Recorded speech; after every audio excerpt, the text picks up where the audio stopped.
Hey. Hey. Hey. Yeah. Hey.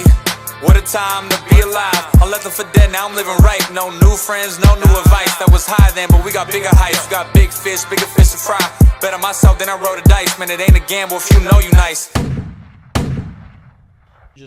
Welcome back to Dawn on a Dream Podcast. I'm your host, Ara Amen. This is the #1 podcast in Dallas, Texas. And today, my special guest is, appreciate it, Josh. No problem. Joshua. Happy birthday, bro. Thank you, brother. No problem. Thank you. All right, man. What you been up to? Nothing much. How does it feel to be another year older? It's all right. It's all right. You're not excited? I'm actually really excited. I can tell. Cheers. Cheers, bro. This is the first birthday you're actually doing something. It is the first birthday. I haven't done anything in years. What pushed you to do it? We have something to celebrate. Other years, we didn't really have anything to celebrate. What do you have this year to celebrate?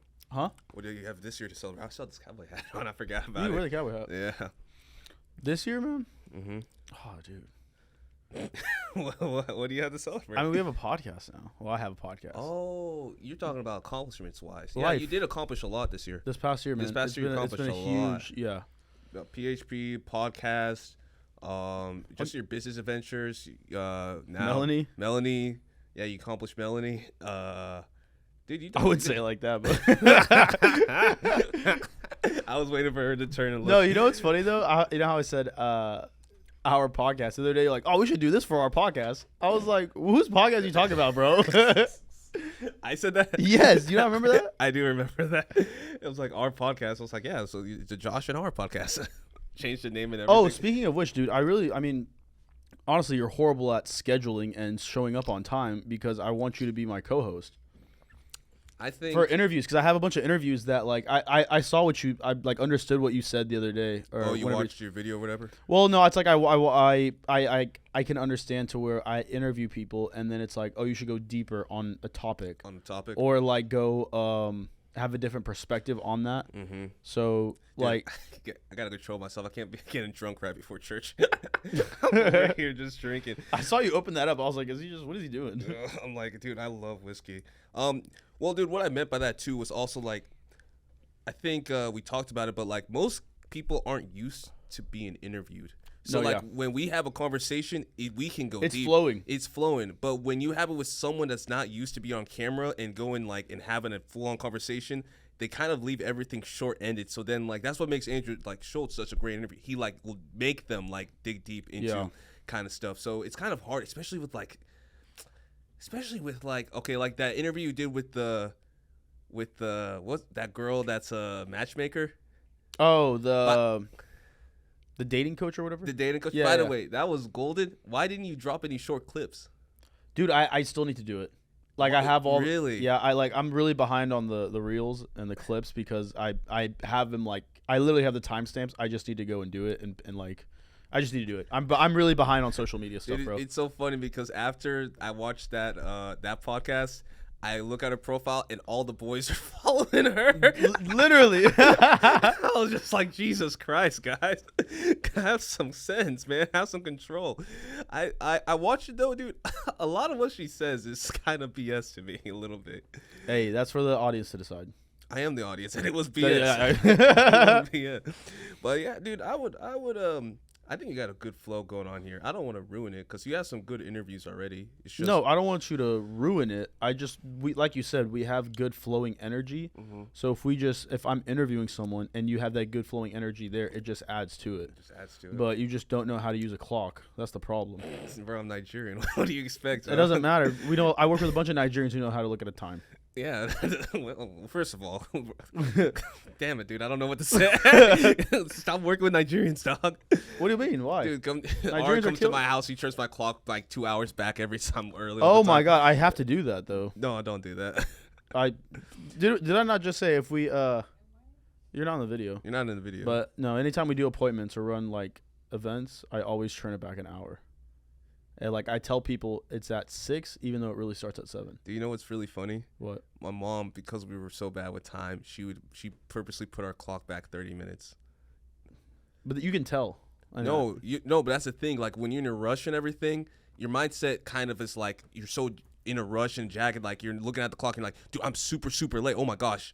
and that jump sends your mind to do things in a hurry. So she did that for us because we were always so late to like soccer practice. We were so late to everything. So she set back the clock 30 minutes, and we started being on time to things. Why are you just late? Just don't be late. I don't understand how it's not so hard to not be late.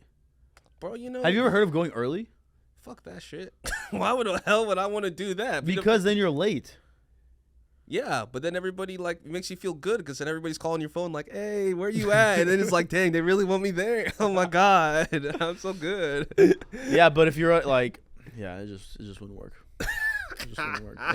No, I'll say this. That was one thing I tried to get better with this year was my time management in terms of like being on time to certain places, and I am on time to certain things. It's just my schedule is so convoluted all the time, man.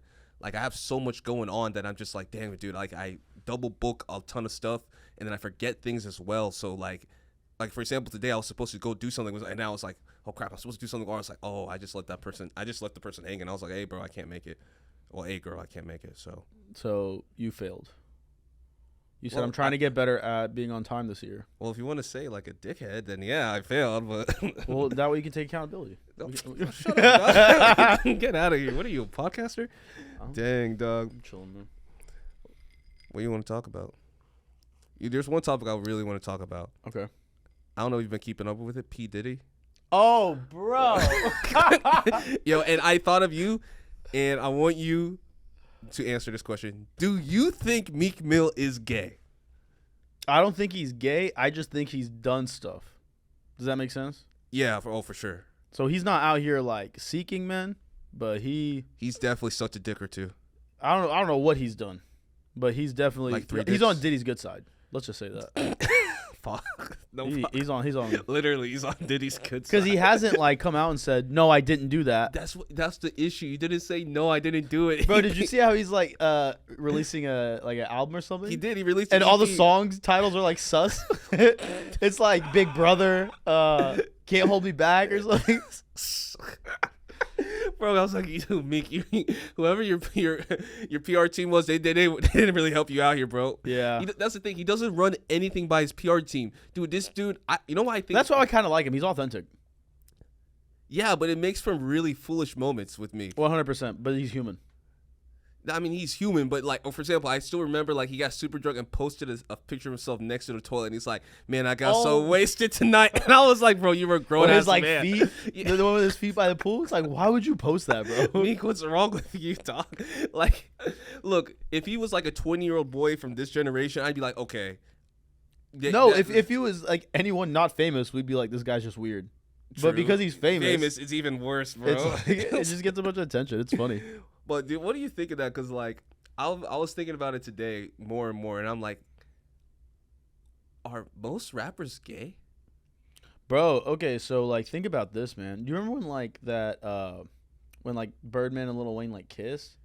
Dude, I remember. Oh, by the way, his girlfriend's on here, and she keeps making eye contact with me. Yeah, I do remember that. That was gay. So like, that's what I'm saying, bro. Really I think what it is, bro. Do you not know about that?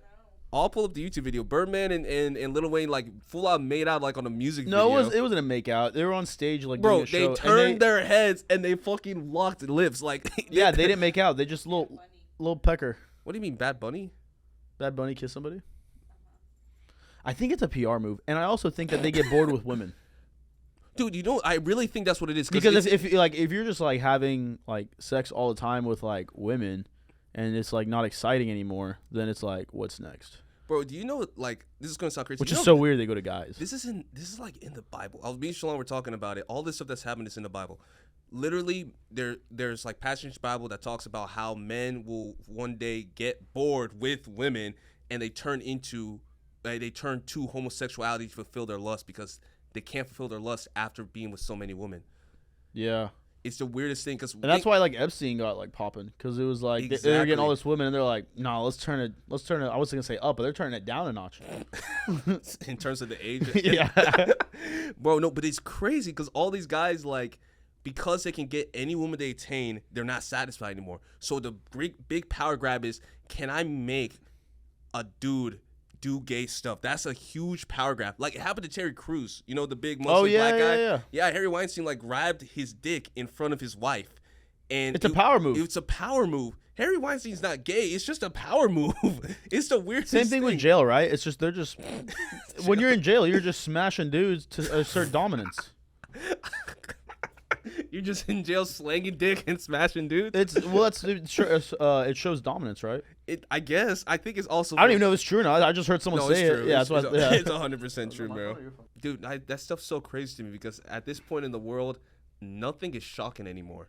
Bro, dude, there's so much I want to talk about now. There's nothing is shocking. Like bro, not only that is actually finish on that because we'll get to the aliens next. Because we got to the point now in this world, like we've heard all this outrageous stuff. It's proven true, and now anytime someone tells me anything, and they ask, I'm like, why are you surprised? Right. It's not shocking anymore. All this stuff is happening behind the scenes. It's just that, like, dude, honestly, anybody who's remotely famous, I'll tell my mom, because we're talking about Uncle Phil from Fresh Prince of Bel-Air. Oh yeah, and yeah. she didn't know he was gay, and I was like, yeah, he was gay with the dude from Family Matters, and she was like, stop making up stuff, and I was like, Mom, when you're in that line of business, most of those guys are gay. She's like, no, it's not true, and I was like, yes, Mom, it is. And then she looked it up. She's like, you're right, he's gay, and I was just like, yes, like when you're in that line of work, most of those guys are gay, and what's coming out more and more is like everybody who's famous has done something dirty, has done something to claw themselves to the top. And it's usually with some sexuality type of thing, and they usually have to cross lines that shouldn't be crossed.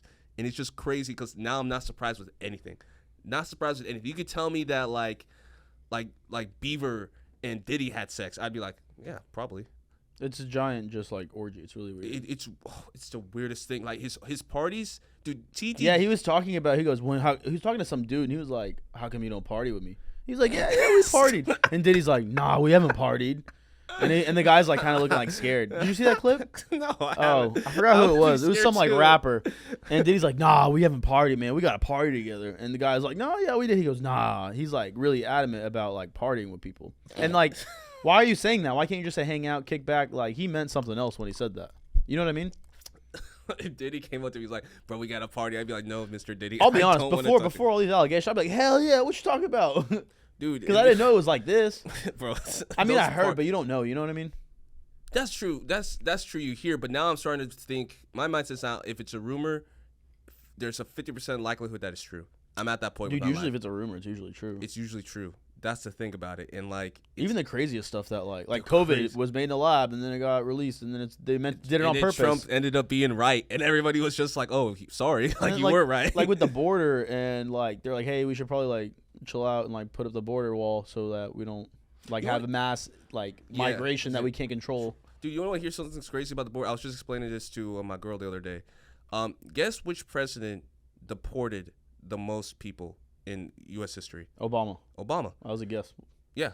He deported 3 million people. And I was trying to and she was surprised too. And not only her, like other people have been surprised about it too. And I tried to explain to her, I was like, that's what made him one of the best presidents. And deporting people?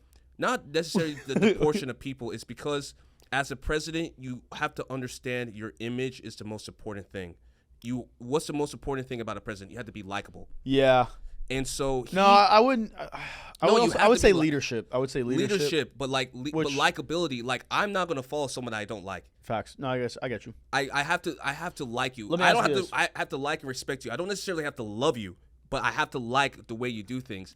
And Obama realized, look, I need to be likable, but at the same time, I need to do these background things to be a leader. And that's part of being a leader. Like, and the thing about deportation is it wasn't like he deported only Mexicans. He deported Mexicans, Africans, and there's a lot of illegal Europeans. I don't think people realize that.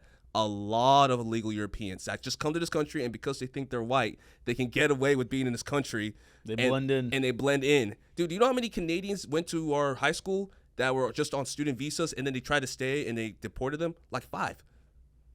Really? Yeah. Bro, if you're from Canada, you're not a legal citizen of the United States. You will get deported. No, that's true. That's totally true. Because they didn't go to school after, so they tried to stay in the country. Deported. Interesting. Mm-hmm. What do you think about Canada? Have you ever been to Canada? No. I want to really badly, though. Why? Culture shock. I want to see what their culture's like. It would like shock my system to see how much different, like, because we're all on the same continent, right? Yeah. And you think of Mexico, you can tell the difference in the culture, but when you think of Canada, what's so different about Canada? I don't know. And so yeah, that's why I want to go there and see what's so different about Canada. What makes Canada Canada? Because honestly, like I said, when you think of Canada, the only place I think of is Toronto, and Toronto's a huge melting pot. Yeah, that's a good point. You should go to Vancouver. I've never been, but I've heard great things. Dude, there's so many people immigrated. Canada's taking so many people right now. They're taking a ton of people. Do you know how many of my cousins have moved to Canada? No. It's insane, dude. Canada, because Canada's having this population issue. Canada is one of the biggest, countries in the world. Yeah, like mass wise. But population wise, they're so sparsely populated. Oh yeah, everyone's like, what is it, like 95% of people are in like the Toronto area? They're in like pretty much, and so like Canada's trying to fix that with allowing a lot of people to come to the country, and it's not working at all, really. Why? Because no one wants to go there. So a lot of times what happens is people do go there and then they leave after a few like years or so because it sucks. It sucks to stay in Canada because we live in like the suburb areas where it gets super cold and stuff like that. Not in Toronto, and it just sucks to live in those areas. Can you imagine? Canada also just sucks in general. I can't say that. You got to visit Why? first. No. I don't know anything about Canada to say it sucks. Like they have like, damn, Canada kind of sucks. I can't think of. Name one good thing about Canada. Mac's gonna be so offended. Oh, Mac's gonna be in town next week. I kind of want to do a podcast with him. I think it'd be fun to. It would be fun just to do a podcast. We should do it after Courtney's wedding. Instead of going to the after party, they're like, come to the after party. I was like, just kidding, we're going to the studio. I'm not going to the Sidecar Social. They're going to watch this. That's funny. We should. Dude, do you know apparently they thought that I didn't like them? Like Courtney and Julia thought I didn't like them. You don't? Or you I do? That's the thing. I do like them. Yeah. That's weird. I don't. I'm just kidding. Nah. It's so weird when people admit stuff to you, man. Like, there was this one girl I went on a date with a long time ago, and she was like, "Oh, I had the biggest crush on you in high school." And I was like, "Really? Why didn't you say anything?" It's like, "I just didn't think you'd like me." And I was like, "Why do you think that?" Of course I would have liked you. And then I was like, "Oh, you thought I was only into white girls." High school Josh was a different type of man. What? No, I liked everybody. That's the thing. I know. I'm just kidding. Remember what Aiden said? What did he say? He's like, you just don't seem like the type of dude to date a black girl. You seem like the type of guy that dates white girls. No, he was like, because you talk about your girl, and you're like, what he said? He's like, you like snow bunnies, huh? He likes snow bunnies, huh? I was like, bro, get out of here, man. Bro, but going back to Diddy, man, I mean, like, not just with Meek Mill. What do you think about him, like basically Jeffrey Epsteining the music industry?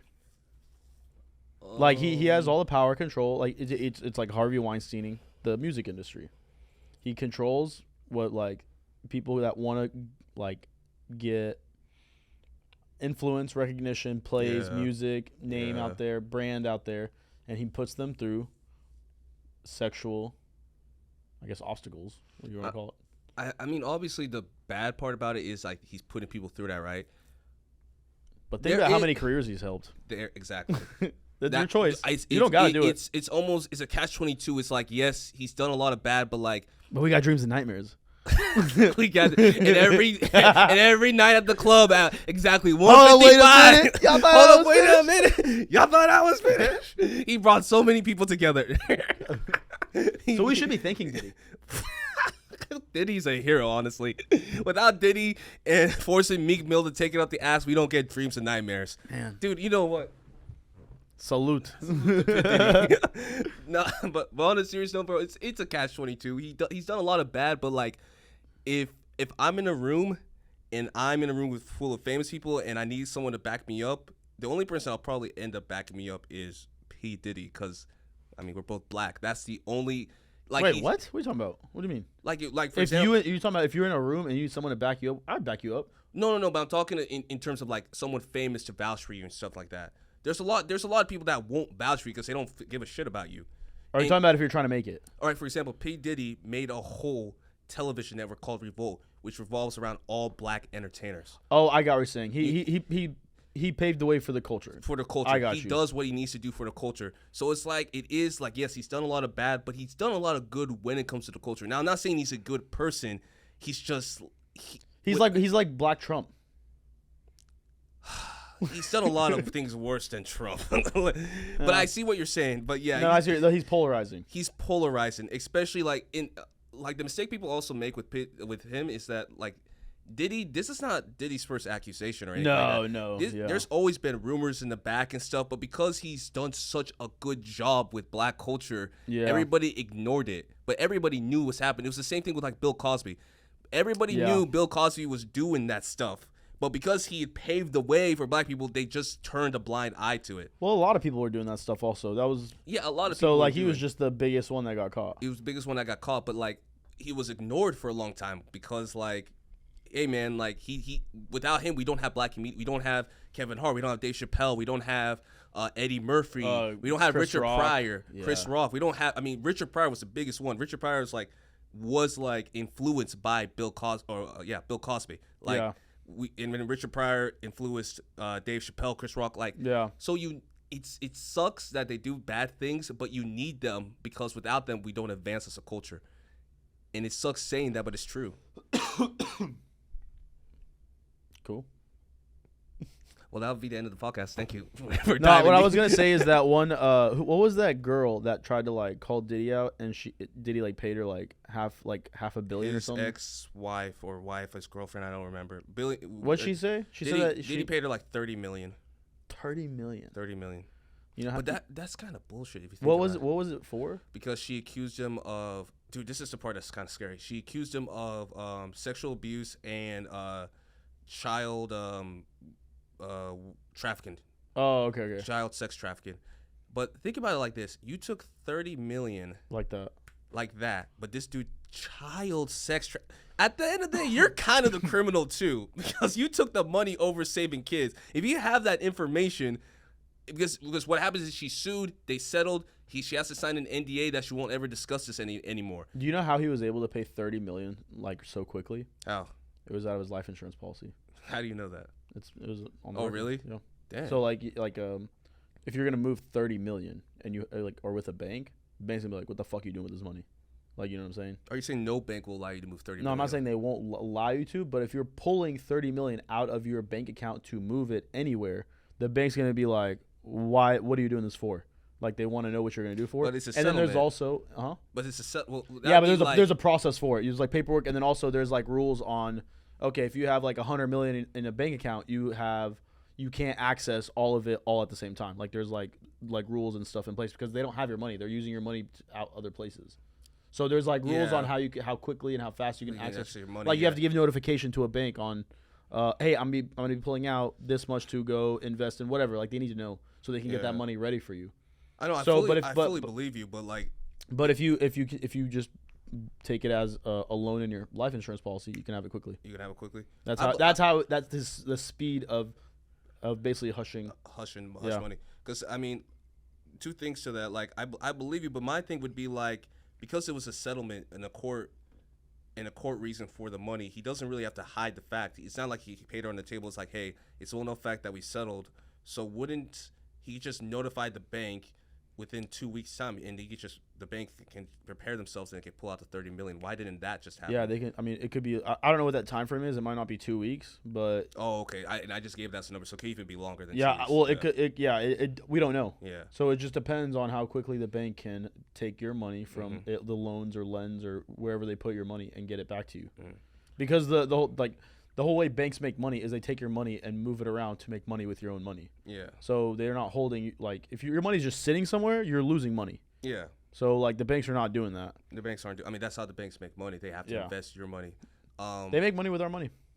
Secondly, that scenario you just did, do you remember when Trump kind of paid hush-hush money? I mean, not kind of. To Stormy Daniels? To Stormy Daniels. Why didn't he do that instead of going to... Because he didn't want to pay, right?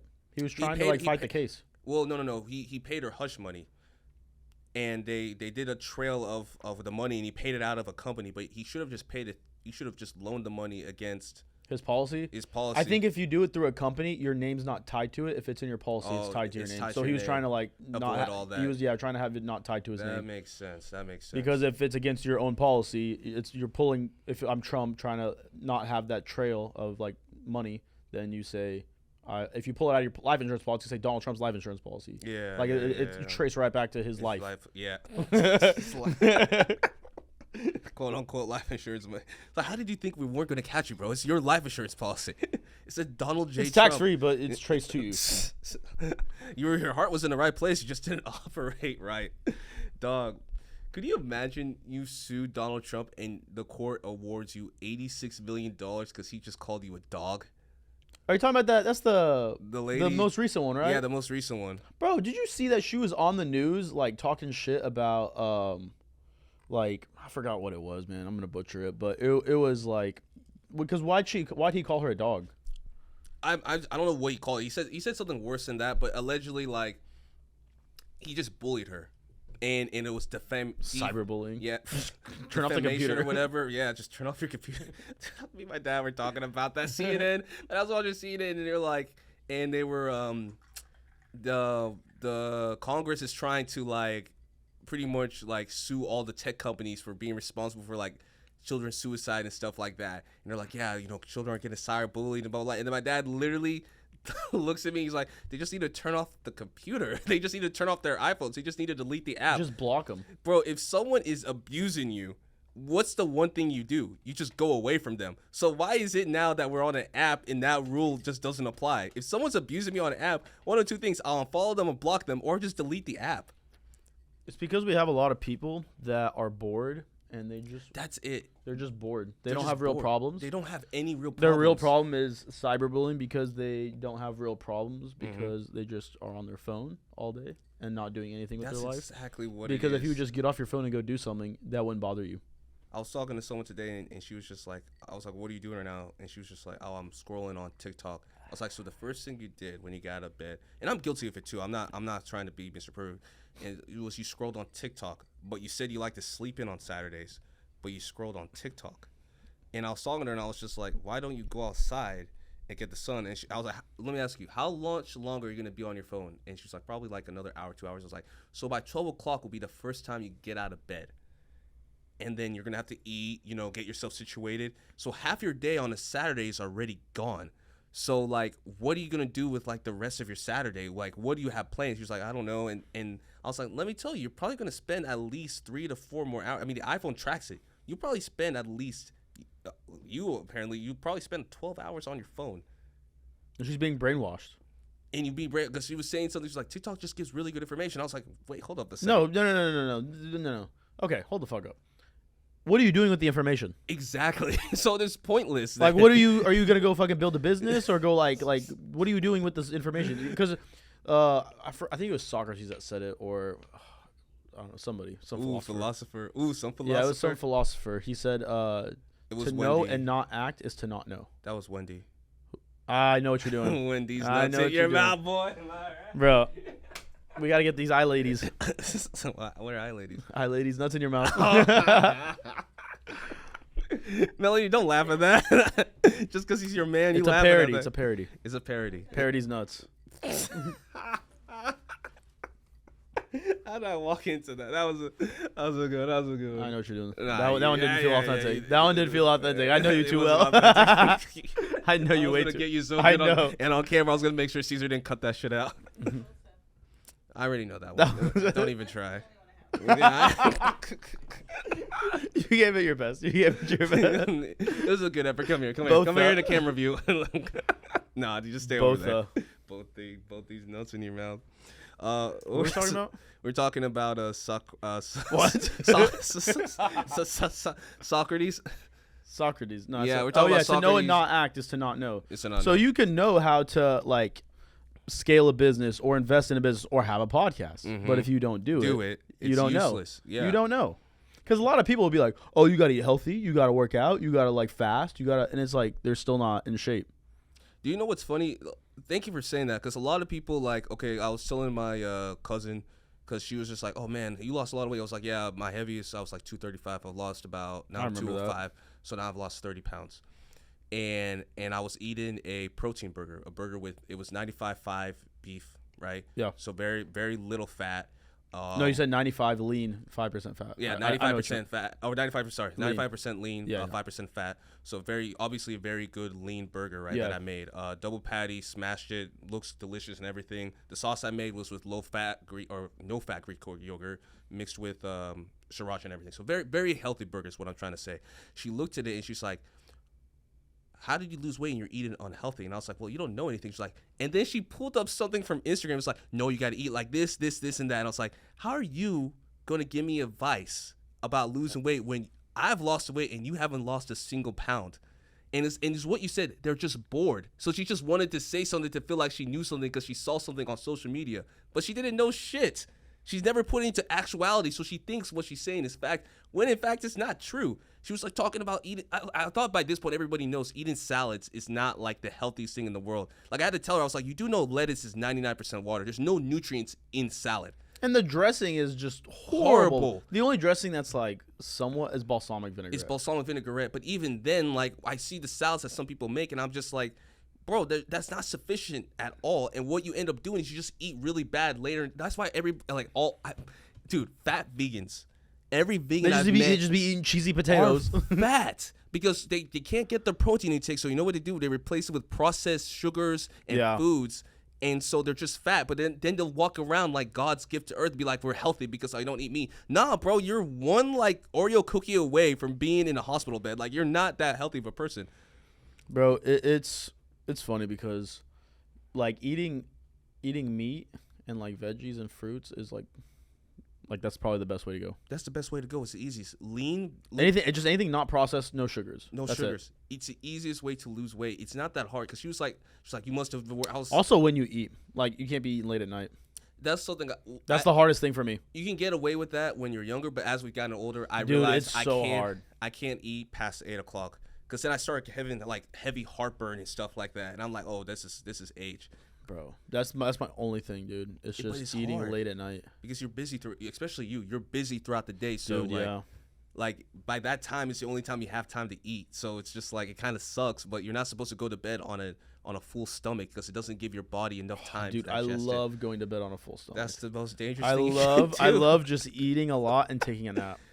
Yeah, or I know sleeping. You love that, dude. That's like my favorite thing to do. That's my guilty pleasure. Our favorite activity was half finishing his food, taking a nap, and then waking up and start eating the food immediately. Yeah. That's what you used to love to do. That's so funny. I have leftovers at our house all the time. But no, yours thing was like you would fall asleep. I'd be like, "Hey, bro, what's up?" And then you wake up, and be like, "Hey." And you start eating again. I'd be like, "This dude is at it." Yeah, bro. I had some crazy vices. Yeah, food and naps, man. That's everybody's vice. Food and naps. Yeah, I literally tell people like, dude, you're only supposed to take a 20-minute nap during the day. You're not supposed to be any longer than that, or else you ruin your sleep cycle. Yeah. That's facts. Yeah. And they're like, because then you get into deep sleep, and then now your circadian cycle's all fucked. But they don't know, bro. They don't have a podcast. They don't. If only they listen to the D&D podcast. Bro, that's another thing where it's like people will tell you a bunch of stuff. Bro, when I started this podcast, people were just giving me advice out of nowhere. I'm like, when did you do a podcast? I told you that was going to happen, though. I was like, when did you like have any like social media or like any media whatsoever? Like, bro, I call it the old man African disease, where they just feel like they have to say anything about anything to feel like they're being heard. They have to put it. They have to have their input. You know what it is? It's the desire to provide value. But because they can't provide value. They don't have, because they're bored. They want to help somebody. It's coming from like a good place. They want to help and they want to provide value, so but they don't even know what's valuable because they're just going like this. Okay, crazy. Socrates. Okay, or Socrates. Socrates. I don't fucking know, dog. I don't know about philosophy like that. Me neither. I know who Aristotle is. Is that? It might have been Aristotle. Is that a philosopher? No, that's the. I don't know. Is that Aristotle a philosopher, right? What'd you say? Aristotle, is he a philosopher? Aristotle. Yeah. Okay. All right. I'm not that stupid. I'm not big on philosophers, bro. They were just people that thought. But I guess that was mind breaking for them back in the day. Like people that thought things and said things. That was. Really but that's how like science started, because they would ask questions. That is true. So like they would just ask these questions because they didn't know answers, and then like, what's more important, the question or the answer? Because if you have an answer and you don't even know what the question is, then it's no point. So like 24. What does that mean? I don't know. That's what I'm saying. So you don't even know what the question is. So if that's the answer, how are you gonna like use that? Well, nigga, why are you attacking me? I agree with you. I'm not attacking you. I'm just using an example. Jesus Christ, dog. I get it. You're a philosopher, okay? So what's more important, a question or answer? Yeah, you're right. It is the question. Because it's just like what we said. People always have all these answers. They don't even know what the question is. They exactly. Isn't that crazy? Because the question is the answer. Sometimes the answer is in the question. Bro, We got stupid. It wasn't like that. I knew I was gonna get your ass. We're cutting this out at Cut it now. 36 minutes in. Is it 36 minutes in? Yeah, we're only 36 minutes in. Yeah, we're only 36 minutes in. Only? Only. What do you want to talk about? How was your week? What'd you do yesterday? Y'all went to an event or something? Had drinks? Yeah, it was funny. It's for this couple that they're about to get married. They're engaged, and so I was sitting with the groom to be, and we were just talking and stuff. Bro, weddings are the biggest scam. Weddings? Yeah. Wedding in diamonds? In diamonds. Oh, yeah. Well, I know about the diamond industry. That's a huge scam. But weddings are such a big scam, dog. As we go to one of our friends' wedding next week. Congratulations, Courtney and Josh. But Congratulations, y'all. But even then, they were saying, like, dude, Josh, guess how much, those things that go under the plate to hold the plate? Like little, I don't even know what they're called. They're called linen? Yeah, they're like linens or whatever. Guess how much they paid for that stuff? $1,000 for the whole thing. Yeah, I mean, that's expensive. I don't get it. You want it to look nice. $1,000 to eat on a plate. That's not the plate. That's the linen. That's the linen under the plate. What, dude? Weddings are. I was there and you was telling me about it. We were talking about it, blase, and then I was like, bro, if I get married, halfway, when I get married. Melanie's like looking at me right now, smiling. When I get, Shalon doesn't watch this. So when I get, she doesn't watch the podcast. That's crazy. I don't think she does. She just watches short. You know how people are short. Yeah, clips. that's why I need to get back on the reels, bro. Gotta get back on the reels. Dude, whenever, sorry to interrupt, but whenever, go ahead. No, go ahead. I was just saying, whenever I make reels, the views go up a lot. Yeah, exactly. Yeah, it drives people. It does drive people. What was I saying? Oh, the weddings. Yeah. When I get married, man, halfway through the reception, I'm going to grab the mic and be like, hey, so you guys are probably wondering where the food's at. It is at your houses where you'll cook it yourself. The reception I can't wait. is over. You're going to have a potluck wedding? No, not potluck wedding. I'm going to send everybody home. Get out of here. I don't want you here anymore. Your girl's not going to allow that. No, she that's the thing. Most girls are more than okay with not having weddings these days. There was literally a survey That's about a lie. No, it's true. Because, what do you think? We have a girl here. That's a lie. That's a lie? Yeah, every girl, that's her day. Every girl has a Pinterest board with all her wedding shit. Excuse my French. That's the dumbest shit in the world, bro. Like, no, but there's a survey done. Most people don't want a traditional wedding anymore. They'd rather get eloped. Where are you getting this data from? Google. Oh, I have been hearing about eloped weddings. Yeah, a lot of people are eloping these days because it's too expensive to have a regular wedding. No, I don't think it's about. No, I was gonna say that. Yeah. That sounds like your issue. I'm eloping. I don't want. It's not an issue. It's just a conversation, bro. Bro, I don't try to put this on me. Yeah, well, you tried to do it to me, so I was trying to push it over. You got to work on your debating skills. No, but like, so you want a wedding, right? Bro, you know why? Because every woman wants to be appreciated by like a man in front of everyone. It's attention. Do you know? It's all attention. It's attention. Do you want to know why I think most women want a wedding nowadays? Why? Post about it? They realize that this is the last time in their life they'll like look this good, and they know it's all downhill from here. There's no other great achievement. I don't know about that. No, maybe some women. There's a lot of women like that. They realize like that's why, dude. There's some women that get married over and over again, and it's like almost an addiction. I'm convinced like they're doing it because they need that attention, because they realize they don't get that attention anywhere else. Like you said, they don't get that attention anywhere else in their life. That day, unless you're a famous woman in this country, there is no way that you get as much attention as you want. So what day do you get the most attention ever in your life? No, it's not even just the day. The build-up is crazy. The build-up, everything is about you. It's like a launch party. And that moment can never be repeated ever again. So that is the highlight of your life, and it goes down from there. What about kids? Isn't kids? Kids. I mean, some women are like that too, because now the gender reveal party is so big and everything like that, right? But like weddings, the way I see weddings now, especially the way some women, dude, I know 3 women that repeatedly get married, and I'm convinced they're just addicted to getting remarried because they like the attention of a marriage. I believe it. I mean, I'm not saying it's impossible. I don't think it's all women, but I do believe that there's women that just want that attention. And I'm not saying it's all women either, but what I'm saying is that, like, there is a level of, like, bro, weddings should be about, true love, wanting to be together. But when people tell me how stressed they are about the wedding, I'm like, bro, it's one day. You guys are about to spend the rest of your lives together. This is not a good way to start off, in my opinion.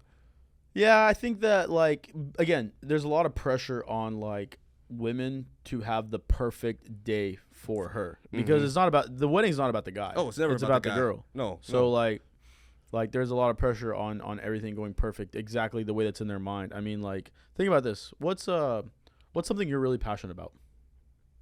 The Mavericks. Okay, you want them to win a championship. Yeah. A wedding is a woman's championship. She gets a fucking ring. Literally, like, such an easy metaphor. Like, literally, it's and then you want to have a successful run. What would you rather have? Get married or have the Mavericks win another championship? I want both. No, you'd have to choose one. Which one would you? I'm not choosing. I'm getting both. Bro, you try to avoid this question. I can walk and chew gum at the same time. No, dog. If you had to choose, gun to your head right now, Mavs win another championship or getting married, which one do you choose? Probably getting married. Because I already seen the Mavericks won the championship. Sorry, Luka. Will the Cowboys still get a ring? I need the Cowboys to get a ring. I've already seen the Mavericks. Or get married. All right, that's a lot tougher. Which one? Don't lie. It's still probably be getting married. Yeah. And it's the same thing for me. I'm joking around. I would, because at the end of the day, that's just sports, and then marriage is the rest of your life. Fuck Jerry Jones, and, like, with all due respect, I don't want to say fuck Mark Cuban. I do like Mark Cuban more than Jerry Jones. I love Mark Cuban. Yeah, I love Mark Cuban. I don't agree with everything he does, but what do you mean by that? Like, I mean, he'll pretend that he's not, like, capitalistic to stand on the right side of politics sometimes, but he's only doing it for clout, if that makes sense. I never heard him, like, talk politics ever. I know like, where he kind of leans, but I've never heard him really talk politics. So he will like pretend to lean left for an image thing. Yeah. But, like, we know at the end of the day, the way you profit is 100% pure capitalism. Like, for his, like, pharmaceutical company, right? Yeah. He has a pharmaceutical company, and he's all about, like beating big pharma. And then he was like going on Twitter arguing about how, like, I don't even know what it was clearly, but it was like he was just making an argument where it was like people don't have access to something. I don't remember. I don't even know. But it was basically on the, like, he was leaning more left. Yeah. And, like, trying to, like, be, like, on the social justice side about it was like where people, like, don't have access or availability to get pharmaceuticals, so he's doing it. It's like, yeah, well, people really do. It's not like they can't just go online and like do it themselves. Yeah. But it was a way to promote his business. Yeah. So he was, like, trying to say that people, like, kind of like preaching for victim mentality.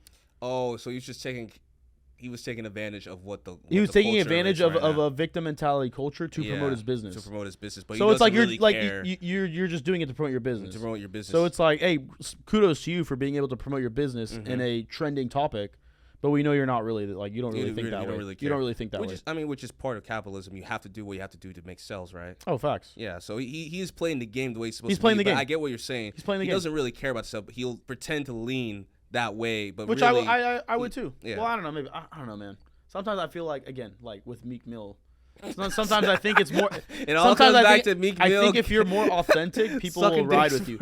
Because obviously, bro, he's doing some, like, gay ass shit, but people are still riding with him because he's authentic. Isn't that weird? Like Lil Nas X. I don't know about Lil Nas X. That's a little different. Lil Nas X is a little. They doing weird, gay, satanic shit. I don't think he's gay. Who? Lil Nas X. Oh, he's gay as fuck. I don't think he is. I think he's pretending. He's good. Another good marketing. Some of his friends in high school. If he is, he's genius. a genius. I think he's. Maybe genius. I should pretend to be gay. We could blow his podcast up. Why are you pretending? You pretty much are. Like. Sorry, Melanie.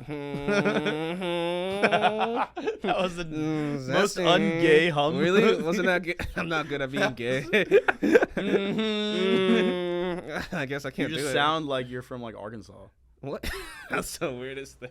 With the hat? Bro, let me take off. Actually, I like the hat.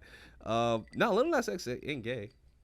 I don't think he's gay. Just a devil He's just worshiper? pretending. I think he's just pretending. If he is, he's a genius. Yes, there's some people in high school that were like he wasn't gay in high school, and he went to a high school in Atlanta where it wasn't like something you had to. He went to a hide. high school in Atlanta. He could totally be gay. Exactly. Well, no, he could totally be gay, but it was the fact that you don't have to hide being gay in that type of high school, and everybody's like, dude, he wasn't gay. He was like dating girls, banging girls. He was normal. Not saying, I don't get how people are gay. If you've dated a girl and you've had sex. I was thinking that one movie with Zac Efron, and he's like in the fraternity. Neighbors. Oh, yeah. And they're like, I remember in the second movie, there was that black dude, Carmichael, and Carmichael's his actual name, but they were just like, his fraternity brother ended up being gay, and Zach was like, you never told me you were gay, and it's like, Carmichael sucked a dick. And then he's like, yeah, sometimes you got to suck a dick to realize you're not gay. Like, that's how I kind of imagine gay people are like. They're like, that's the gayest shit you ever said.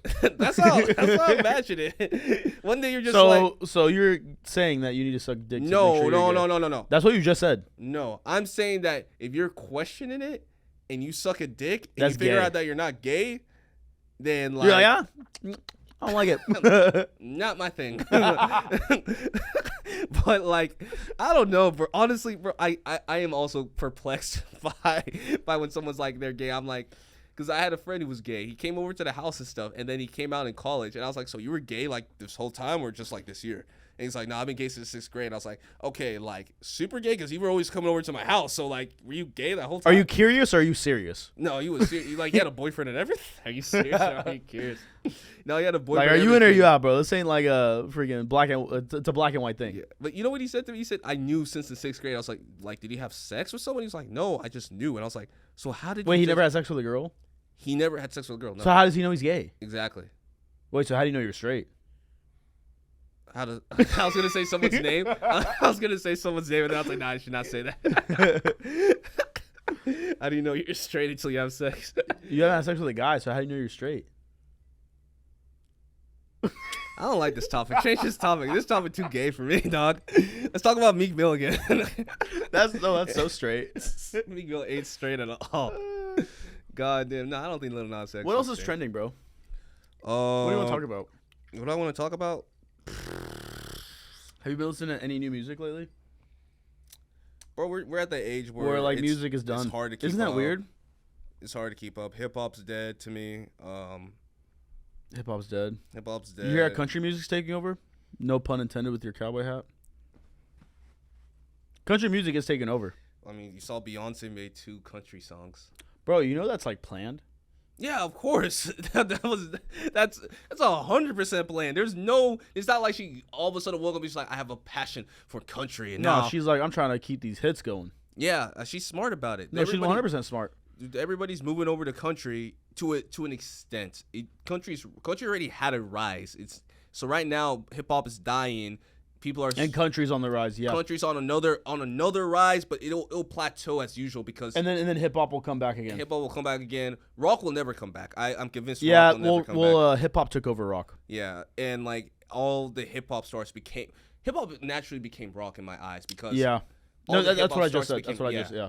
They all became rock stars, so it's almost like convoluted. It's not. It's to the point where like I can't even tell the difference. But like country is It's a completely different genre. Completely different genre. But you know what's funny? It is, but it isn't. And that's what I was thinking too. It is, but it isn't because they just talk about like macking on girls, having drinks with the boys. Like it's the same thing over and over again. But like only difference is they can actually sing. Yeah, that's true. And Most they're not. hip-hop artists can't sing live. Yeah, and it's actually like I don't want to say real music. It's like with instruments sometimes. Like it's like guitars and bands. You know what's funny? That's where I disagree with you at. Country music is the least music. Country and pop music is the most least musical aspect about music. Well, pop music is just all genres that are popular. Well, the reason why I say that is because like most country artists can't play an instrument. Neither can rappers. Yeah, but the difference is like a producer has to have an ear to be able to combine things together. Whereas a country artist will, once they get to a certain point, right, they'll have a team that'll do that for them, and they just have to hop on. That's any artist. Yeah, but I like, for example, Kanye produces and raps for himself. Yeah, but Kanye's not freaking he does not, like, Kanye's not everybody else. No, okay, all right. Let me think of someone else. Tyler, the Creator. Tyler, the Creator produces and raps. You see, Okay. they musically, they are talented. But I get what you're saying. But they don't play an instrument. They don't play an instrument. Well, playing an instrument is not really like you're not an artist anymore if you play an instrument. Well, I'm not saying you are, but it's like it's more of a computer. It's more of a computer, right? Isn't that crazy? To be an artist, it's been like not, that for years. I know, but it's just weird to to be an artist, you don't have to play an instrument. You just have to be good at computers. Good at producing. Yes, but you have to have an ear. You do have to have an ear for it. Okay. You have to have an ear for it. It's not something that, because if it was that easy, I know a lot of more people are doing it, but it would be almost like the whole world wouldn't be impressed with you. You have to have an ear, which is why what happens with a lot of music is because it becomes redundant, right? Yeah. Because no one can, and then you have that one artist that changes up the game and they have an ear for a new sound that everybody hasn't heard, right? Yeah. And it makes everything interesting. So like musically, you have to be. It's like Michael Jackson. Michael Jackson and Lionel Richie both can't read music, both can't play an instrument, but musically, they were talented in terms of they have an ear for that. It's the same thing with DJ Khaled. DJ Khaled can't do shit, but he has an ear. He has an ear for it. Even though his last 2 albums have sucked, he does have an ear for music. He knows what sounds good, and he can figure out pieces to put together. Bro, I'll say this. I think Kanye West is better at producing than DJ Khaled. No, DJ Khaled doesn't produce. Or whatever the fuck he does. What does he do? Okay, so he's a curator, honestly. That's what I take DJ Khaled. Oh, he's a manager. Exactly, and he's just like, you would all sound good on this specific beat. Because there was a point where he really did produce back in the day. Oh, he produced? He did. He would produce his own beats and stuff. Back in the day, DJ Khaled was on top of that. As he became he has to use a DJ. Yeah. But as he became more popular, yeah, he has to use a DJ. As he became more popular and money became, and he could just pay someone to produce. And then he could curate all these people to come together and make hits. He's a genius, honestly. That's he's just outsourcing everything and getting paid for it, taking all the credit. I mean, it's like I want to do that. It's the Middle Eastern in him. He knows what he's doing, bro. You know what I'm saying? Habibi things, bro. But like Kanye, in his own sense, I mean, Kanye is just something else. Out of like, you can't teach or coach a Kanye. You can't teach or coach someone like that. He's just going, yeah. It's insane. Like, no matter what anybody feels about, like, look, I said it when he made Jesus is King. And people were they were more mad about the lyrics and the subject.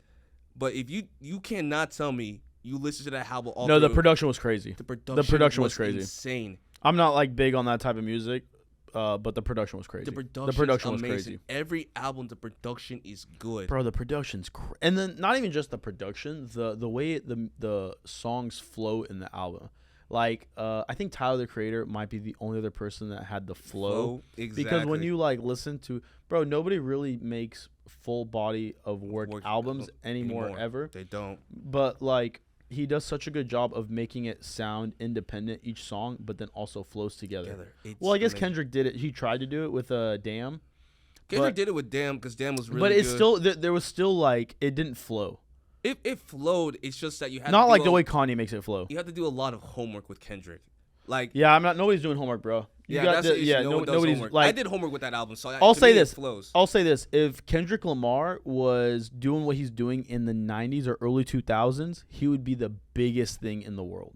But now the short attention span, people aren't doing that deep dive anymore. He's still the biggest thing. He's one of the biggest artists in the world. He's revered. I wouldn't say he's one of. Dude, his concert sold over a million tickets. He's the first rapper to do that. Like, he is one of the biggest rap artists in the world. All right, I'll give you. But he could be like bigger than Drake if this was 90s, 80s, or 90s, early 2000s. I think it was like the Dior or the Chanel fashion show, or whatever. They hired him to be the artist, and he was just sitting there rapping, legs crossed, everything. Like, he is one of the biggest artists in the world. He doesn't come out and hang out with anybody anymore. He's kind of like the Taylor Swift of rap because. No, but Taylor Swift is always seen. He's not the Taylor Swift of rap. Well, no. The reason I say that is that, like, you and I, we don't really know shit about Taylor Swift, but she's massive. So you're saying vice versa, people that don't know anything about... No, people that, like, people don't know about Kendrick, but he's huge. You know what I'm saying? Like, yeah. Kendrick isn't, like, the most marketable... He's not on, like, podcasts. He's not doing reels. He's not, like... You know what I'm saying? But that's not always true. He's not advertised, but he's huge. Okay, that's the better word. He's not advertised. Because I was about to say, like, The Weeknd is the biggest artist, is the number 1 artist in the world. He's advertised. But he's advertised. Bro, he's everywhere. He doesn't go he's on, everywhere. He doesn't do interviews. He doesn't do podcasts. Dude, for the first time anybody heard what he sounded like. Oh, he sounded so weird. Everybody was like, he sounds so weird. We never heard The Weeknd talk before because everybody forgot he's from Canada. That's how Toronto people sound. Have you seen that one with that girl? It's just like, bro, if you leave your fam out and you don't feed your mom or whatever, you're a bum, man. You're worse than dirt. The most unattractive accent for a female. If you're a girl and you have a Canadian accent, I'm not gonna hop on that ledge with you, bro. What's the most attractive accent for a female? Southern. Yeah, Southern accents are where it's at. I'd probably agree. Southern accents, like a girl with a nice Southern accent, like that can grab any guy's heart. Yeah. But I like me a good Eritrean girl. That's what I like. There you go. Mm-hmm. Playing it safe. Playing it safe, because you never know what will be clipped by Caesar. Can you give us an Eritrean accent? No, I can't. Bro, you want me to get shot? Talk. I can't do an Eritrean accent. Can you do a Nigerian accent? Talk Nigerian, like a Nigerian accent. I mean, I don't know. Because Udi and Sika do it really well. I know I can't do it with you because come on, brother. No, come on, brother. I'm trying. I don't know. That's Jamaican. Come on, was brother. It? I don't know. That was more Jamaican. Like it'd be like stuff like say, I know they. Why are you gay? Yeah, I know they. Why do you think you're gay, brother? Why? I beg. Who do you think you are? There you go. Who do you think you are to tell me that you're gay? My friend, I brought you in this world straight, and you're gonna leave this world straight. Go fuck some pussy, okay? Like, there you go. You got it. Like, I don't know why I said that. I don't know why I said that. Caesar, cut that shit out. but, dude, I've never been good with my Nigerian accent. Like, I can even say I can speak some Yoruba, but it doesn't sound right because I use my American accent to speak it. No, I got you. I'm the same way. But you know what's crazy about Nigerians? Huh? Oh, dude, I would, you probably Udi and you just noticed Udi and Sika.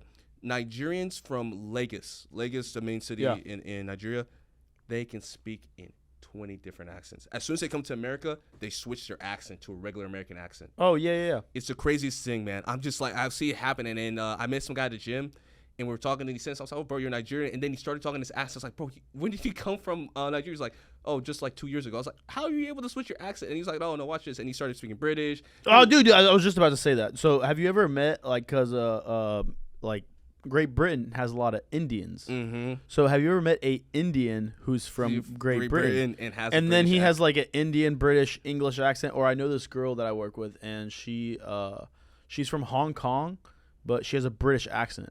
So she's Asian with a British accent, and I'm like, who are you spying for? I'm like, who are you spying for? I'm not. Hey, you don't have me fooled. I know you're a Chinese freaking spy.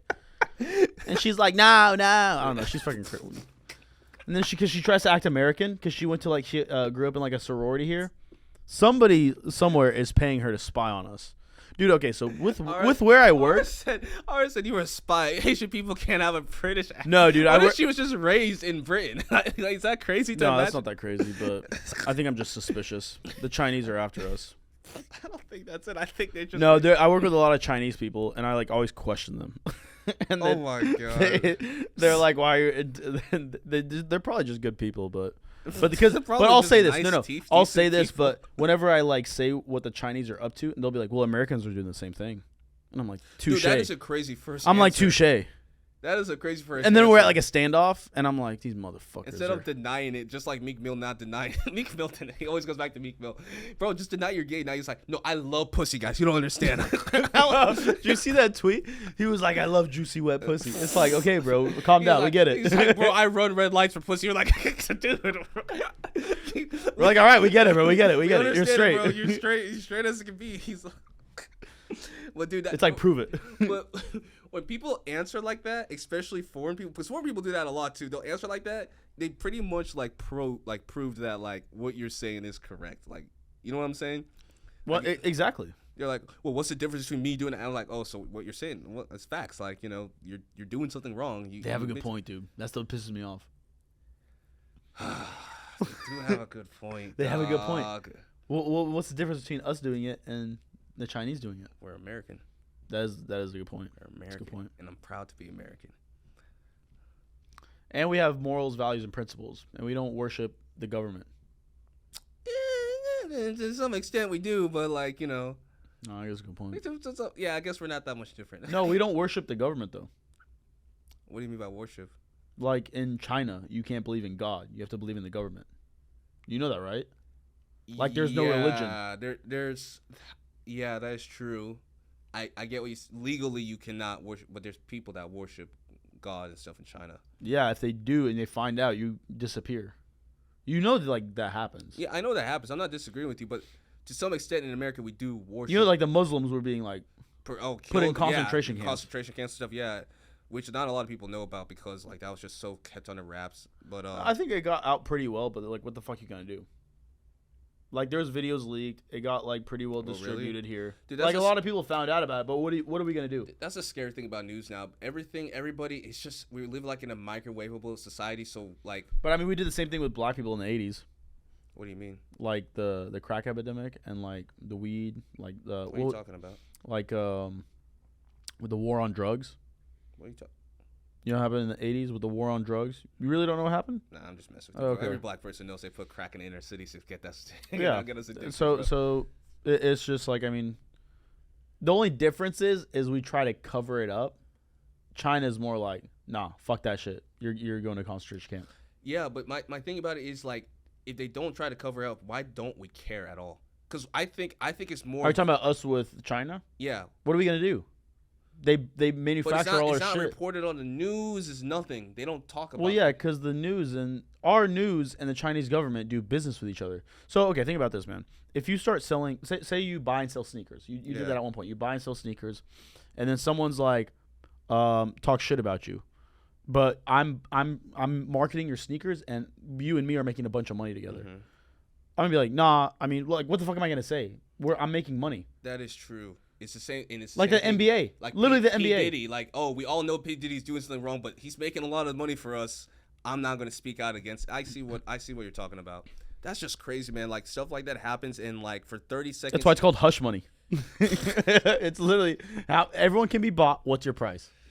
Dude, this world is crazy. I don't know how anybody survived in this world. The more you, that's why it's important for people to make a lot of money themselves so that they can't be bought. You see what I'm saying? Money. That I mean, obviously this has been discussed about. That thought of money is crazy. Pieces of paper that we all decided has value. It's not even a piece of paper anymore. It's just a number on a screen. Oh yeah, you're right. It's just a number on the screen. It's not even like it's a number on the screen. It's not even a piece of paper anymore. Like, I think I've told you this before. Most billionaires don't have $1 billion in the bank account. Oh, bro, I just freaking made a post about this the other day. There's 3 different types of millionaires or billionaires. Mm-hmm. It's assets. Yes. So you are just, if you have a home that's worth $1 million, you are a millionaire. Yep. So, and then there's liquid. So you have $1 million in a bank account or in a policy. Then there's cash flow. Yeah. So now you're residually every year you get $1 million cash flow. Then there's 2 different things also with that. So you can make $1 million in cash flow. What is your overhead or what is the? You're just talking revenue right now. I'm talking about revenue. Yeah. So that's not profit. So you can be making $1 million profit or revenue. Yeah, exactly. So there's levels to being a millionaire. So what I will like, and I posted this, and Alex Castillo, he sent me a DM, and he was like, "What does that mean?" He goes, "Assets are better than something else." He goes, "Assets and liquid is better than cash flow," and I was like, "I disagree." I was like, "I'd rather have." How do you disagree? Because would you rather have $1 million cash flow every year, or would you rather have $1 million house or $1 million liquid? Because if you have an asset, that asset can go up and down. If you're not, or it can go up, it can skyrocket, but it can also go down. If you have a liquid, it's just sitting there and it's not. You're losing money. Depreciation. You're losing money. You do have it though, at least. You have it, which is hey, awesome. But if money's not moving, you're losing it to depreciation and inflation. If you have a cash flow, then the cash flow can be one of 2 things: just direct to you or in a growing asset. So if you have a business that's generating cash flow that's in an asset that can grow and you have the cash on hand. So I said that, and he was like, "You made my point. It's an asset." So business. I see what he said too. Funny enough. I actually agree with you because that's why I asked you that question. You're right. I'd rather have the cash flow, because and you know this better. All right. your assets can go down and up in price. And the issue with assets is, for example, watches. Everybody's like, a watch is a great investment, but I'm like, yes, it goes up in value. But the issue is, if you want to liquidate that watch, it's damn near impossible because most people don't want to buy a secondhand used watch. So it's damn near impossible to liquidate that watch. That's why I wouldn't say nobody would want a secondhand watch. There's people that do want secondhand. Yeah. It depends on what it is and who you're buying it from. But for most people, like for example, like we have a friend. He bought. Let's take a car. Let's take a car as a better example. No, but a car is appreciating asset. I'm talking. Oh, you're talking about appreciating asset. There's a luxury car market that appreciates. Let's talk about that. Okay. There's a limited edition Ferraris. A limited edition Ferrari.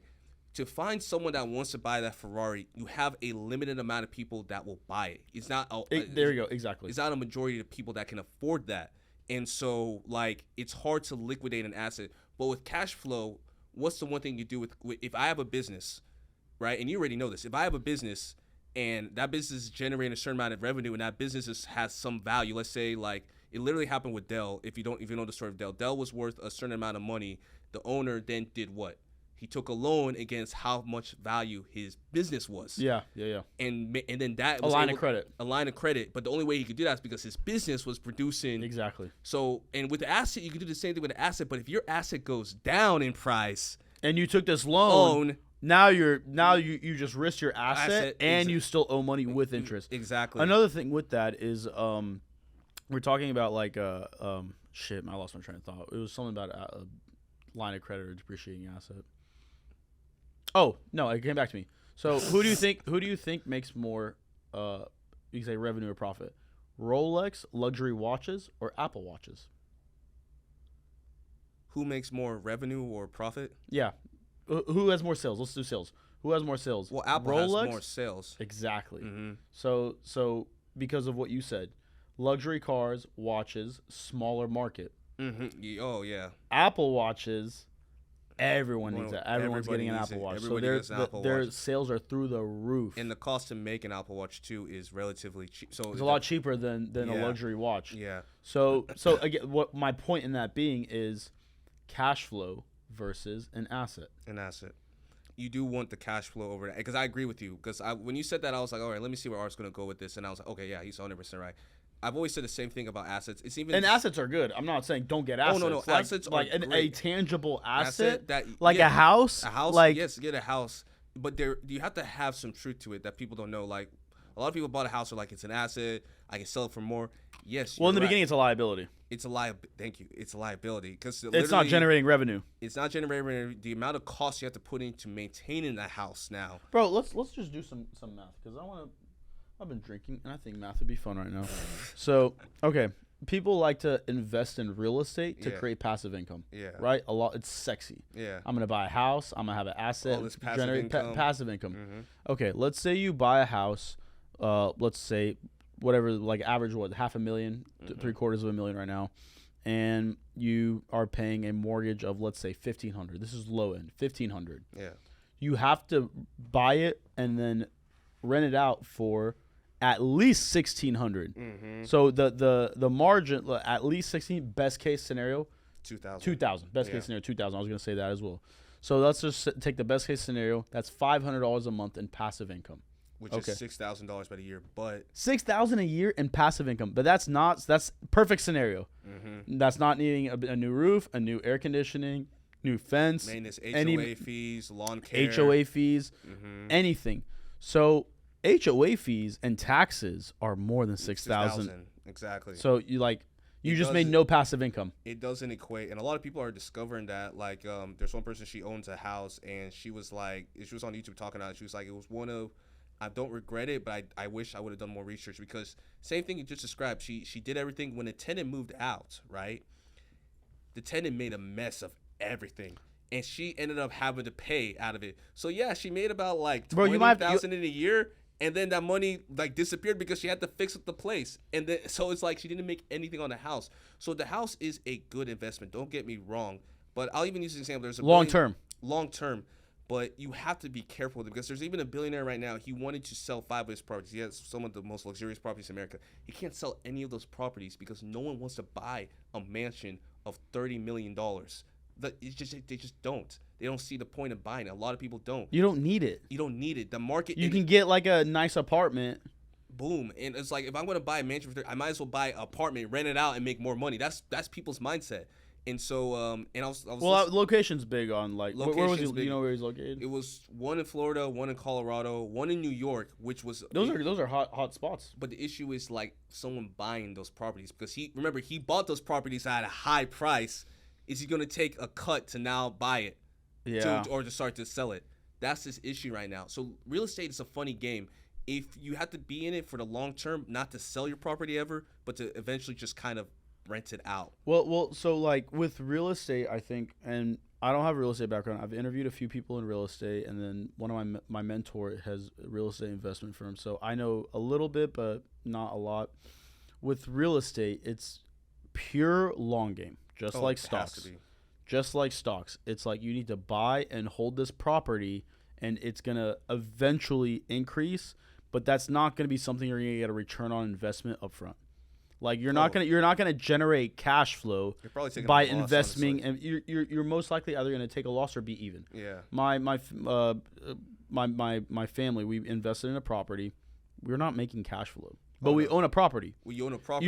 You're even. But you're even for the next 30 years, which is, hey, that's cool. Yeah. Or you can sell it earlier, refinance, or whatever. So you have those options, and you have an asset. Yeah. But is that asset generating cash flow?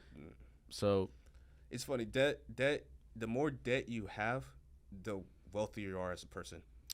Yes and no. I completely disagree, because if you have like student loan debt, no. If you have medical debt, you're fucked. Credit card debt, you're fucked. I don't say you're fucked, but you're not in a good position. Fucked, but you're not in the best position. No, I'll say this: if you have But I'm talking business debt. No, I was just gonna say, if you got to be careful what you say with debt, because people be getting in debt and they're like, I'm in a good position. Not necessarily. You're not fucked if you have credit card debt. You can still get out of it. There's always ways to pay that off. You'll be fine. But like in terms of business debt, most owners and CEOs of companies, they're all in debt. But you know why? Mm.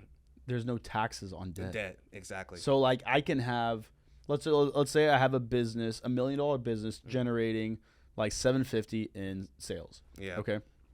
Instead of using my cash on hand or my own money, take out a loan of tax-free debt. Say I want to go buy a building. Say I want to go invest in a podcast, right? Yeah. You want to go, or you want to put on an event. You want to hire guest speakers and put on an event. You can, instead of using your own cash, you can take out a line of credit or a loan, spend that on that money, and then now you can make payments on that back to where you're not paying. Either you can pay very low interest, and then it's all tax free, so you can all write it all off. Yeah. So it's just so interesting how you can utilize like tax codes and strategies. Which is what the rich do. That's what you're supposed to do. That's the whole point of it. Well, that's what you're supposed to do, but people are just on TikTok and they don't know how to apply it. They just hear about it. And then Meek Mill's over here just taking dicks up the ass, man. Bro, you keep coming back to it. Dreams and nightmares. Am I right? Am I right? Bro. But it's so funny how close people are to the information, but they don't know how to apply it.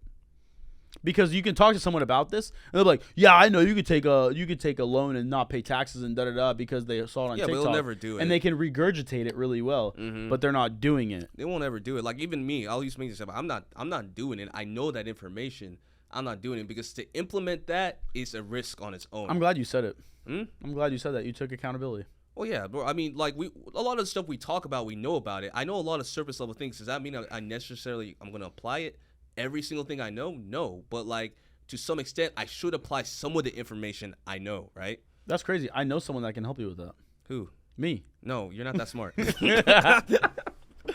not me, but I can leverage. No. I can leverage some people that can help you. No. But I say that more in terms of, like, it's okay to have a knowledge of things because there will be a time and place where you need to use that knowledge, and you should have that knowledge in place. It's when you don't surround yourself or give yourself the opportunity to even, like, apply that. I give myself the opportunity to apply that. Like, I'm looking at buying a house. I'm looking at my possibilities and everything. So I am applying that knowledge. Now, have I come forward to fruition with that knowledge? Not yet, but I put myself in a good position. Whereas other people, they'll have that knowledge and they never put themselves in any kind of position to use that. Well, okay, I'm not yes, there are people that don't have that knowledge or have that position. Yeah. So okay, that's a matrix right there. So it's like there's people that have the knowledge and don't do anything. Or no, there's people that have the knowledge that don't have the knowledge and don't have the opportunity. Yeah. Then there's people that have the knowledge but have the opportunity but they don't know what to do. Then there's people that don't have the opportunity but have the knowledge. Exactly. And then there's people that have the opportunity and the knowledge and they're still not doing anything with it. So it just depends on it all depends on you and your actions that you're willing to take. And people don't want to take that risk. Yeah, that's another thing. It is risky. A lot of this stuff we talk about in practicality, yes. Theoretically, yes, this is what you should do. It doesn't come without its own risk, though, of doing it. But here's my point in saying that. You can either take that risk, but not taking that risk is riskier. In what sense? So, okay. Putting your money in a house is risky. Yeah. But not buying a house and renting is riskier. Making investments is risky, but not making any investments is riskier. Yes. Okay, I see what you're saying. Does that make sense? Yeah, it does make sense. So, like, that's with a lot of things, right? Like, you can go on a whim and start a podcast. That's a risk, man. I'm paying money for this. This is a risk. It's a risk. But not doing this, it could be riskier. It could be riskier. Because then it's going to be like, oh, man, what if? What if I make reels and that funnels my business? And everything. What if we become the number one podcast in Dallas? What if I interview Mark Cuban? What if I interview Donald Trump? What if I interview Patrick Bet-David? What if I interview like LeBron? Like, you know what I'm saying? Like it's. I was gonna say Kobe because that'd be way too. But that just tripped me out for a second. But like I missed that opportunity because think about this. Think about this. Yeah, I mean he's not alive, but yeah. Think about this. How long? That's the limit, bro. How long have I been talking about doing a podcast? Years. Like 10 years. A long ass time. More like 10 years, right? A long ass time. I might even be before you're born, honestly, bro. You're saying it out of the womb. But like, I'm gonna make a podcast. Think about this. Imagine who's the number one person that you would think I want to interview? Who's the number one person you'd want to interview? There's a couple people that come to mind. I would say start naming them off. Andrew Schultz. Cool. Just start naming them off. Dave Chappelle. Yeah. Shane Gillis. Yeah, Shane Gillis. These are all comedians. Outside of comedians. What do you want? Like politicians or athletes? Both. Allen Iverson. That'd be sick. Yeah, that would be sick. An Allen Iverson interview. Politicians. What's that one guy's name that was on Fox but they fired him? Oh, Tucker Carlson. That'd be one too. Let's see who else. Cristiano Ronaldo, Messi, anybody relatively famous. So now think about this. Say I never do this, and let's say in a year, I don't blow up, and now I don't have access to them, and I never interview them, and they pass away. But if I had, and I get big, and I provide value, and it blows up, and now I'm able to interview them. Like I just missed out on that huge opportunity. Not like it's not even about money. It's not even about money. Like there will be revenue generated from it. But like that experience to meet them and host them and like maybe have dinner with them afterwards and invite you to go meet them with me. Yeah, because I'm just riding in tailcoat, baby. Oh, we'll figure some things out. Oh no, I see what you're saying. I'll say this. The example you gave is right. Someone watching this would be like, that's too big of an example. But I know what you're saying. The example, because some people will be like, that's so unrealistic. You'll never like. It's absolutely not realistic. It's not realistic. I promise you I'm going to interview Andrew Schultz. You miss Patrick Bet-David. I'm going to interview him. Like, I'm going to start interviewing, like, obviously NFL players. Maybe not, like, big names from the beginning. And the thing is, what's going to be funny? There's going to be, like, big guys coming up that we don't even know their names, but they're going to be the biggest person in NFL, NBA, politics, entertainment in general. And we don't even know their names yet, but when this blows up, they're going to be on the come up, and I'm going to interview them, and then they're going to get even big. Like, you know what I'm saying? Like we forget that, like people are still rising. Yeah. Like, it's not going to stop. To circle back to your point, so it's a bigger risk not taking a risk. It's pretty much exactly. It's not that I don't agree with you. I'm thinking about it because I don't think anybody. Maybe I don't know. Maybe have you heard someone else say that before? What? It's a bigger risk not taking a risk. Yeah, I stole that from Patrick Bet-David. Patrick Bet-David said that. Okay, he has a reel. He has a reel. He says it's risky to get married. Mm-hmm. America, highest divorce rates. Yeah. Highest. Mm-hmm. It's riskier to not get married. It's Yeah. risky to have kids. Super risky. Mm-hmm. They cost a lot of money, sickness. They might like not pan out, you know. they might not make, whatever. Mm-hmm. It's even riskier to not have kids. It's risky to start a business. It's risky to make investments. It's risky to do anything. It's riskier to not do it. Because what if? The only thing I say to that is now put into the event of failure. Failure's good. I'm not saying failure is not good. I'm saying failure on its own. So let's say you start a business, right? That's a risk. You take the business and that business fails. Now you're at a disadvantage. No, you're not. You're at an advantage. Absolutely not. You're at an advantage. So this is you know what not to do. So this is where you know you learned how to fail a business. Mm-hmm. You have the upper advantage of someone that just started out and has no knowledge. You know exactly what not to do, what went right, what went wrong. But that's what I'm saying. You see, I think if you have the mindset that you have, then yeah, it's an advantage. It is riskier not to take the risk, right? But if you're talking to someone that doesn't have that mindset to keep going in life, then it's not really a risk to them because they don't have that drive to overcome adversity.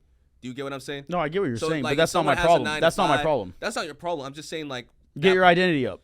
Yeah, read more books. Yeah, but that's hang out with better people. That's not your problem. I'm not saying it's your problem. I'm just saying that what you just said there. That's why I was thinking so long about it. What you just said there applies to people like me, you, people that are driven to do stuff in life. Yes, that applies to us. But for people that aren't driven in life, and I'm not saying they maybe they particularly don't want to be driven. Maybe they're okay with settling. No, maybe they're okay with a 9 to 5. Exactly. They're comfortable. They're comfortable. It's okay. You can be comfortable. It's okay. You can be comfortable. But I'm saying to them, like, let's say they have a 9 to 5. If they're like, you know what, it's a risk for me to take the job. I'm going to risk it. They fail. They don't know how to bounce from that. They're not versatile in that way. Not everybody's built like that. Do you get what I'm saying? It's not something that's this conversation's not for you. Then stay safe. That's what I'm saying. But invest in your 401k. Because that 401k can go up or down. Yeah. So when you get to retirement, mm-hmm. what are you going to leave your family? Because you're going to eat up your money. Mm-hmm. Again, you're comfortable. That's not going to comfortability. You're not going to pass down anything to your family if you're comfortable. No. I'm not disagreeing with you or anything. I'm saying that when it comes to that definition of risk, there are some people that have the ability to make that risk because they have the mindset already that no matter what, I'm going to make it. And there's some people. No, they don't. You can bro. Think about this. I'm not saying you can't fail. No. Dirk Nowitzki, mm-hmm. failed for years. Yeah. Years, and he got so close in 2006 to the championship, and lost to the Miami Heat. Imagine him just saying, "I failed. I can't do this." No. You're missing me. I said when you have the mindset that no matter what happens to me, this risk I'm taking, I will persevere. I will come over any adversity. If you have that mindset, like 90% of the time, I'll even say 95% of the time, you will get somewhere with that risk. It's 100% of the time. 100% of the time. Because you might fail, mm-hmm. but along that way, God's going to show you a different path. No, he's going to be like, hey, maybe this business wasn't it, but you took that knowledge and now you can go into side business. You just blew up. Forget about all that. I am saying that when you have that mindset, right? We're arguing two different things, bro. No, we're arguing mindset versus risk versus no risk. No. I agree with you with the risk. Everything you said about risk, I understand. I understand what you're saying. I get everything you're saying about risk. Because what you said was true. If you don't take a risk, that is riskier than taking the risk. Because there's so much you lose out on when you don't do that. Learning. There's so much opportunity you lose out on. You miss out on just education. But the thing is, self-discovery. Now when you add in the level of mindset, because you have this mindset that, hey, no matter what I do, look, if let's say, for example, if I want to start a boat business, right? I want to sell boats. And in my first year, that business collapsed. But there's two type of people.